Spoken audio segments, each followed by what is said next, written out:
Hello বন্ধুরা, আজকে আমি চলে এসেছি নতুন একটা রেসিপি নিয়ে। তো দুদিন আগে আমি একটা রেসিপি বানিয়েছিলাম, যেখানে আমি বানিয়েছিলাম বাটার গার্লিক ফিশ। এটা সবার ভালো লেগেছিলো।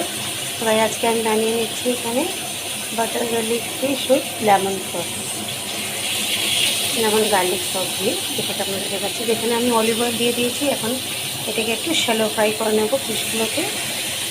মাছটা আমার শ্যালো ফ্রাই করা হয়ে গেছে। দেখুন বন্ধুরা, এটার মধ্যে আমি কিন্তু হলুদ ইউজ করিনি।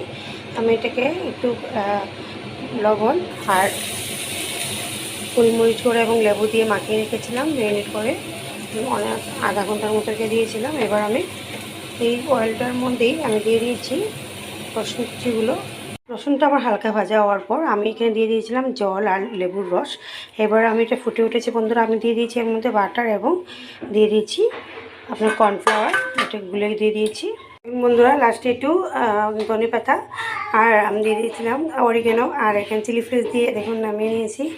আর অলরেডি খাওয়া হয়ে যাচ্ছে, এখানে খাওয়া চলছে। এই যে কিরে, কেমন হয়েছে? সেই হয়েছে সেই।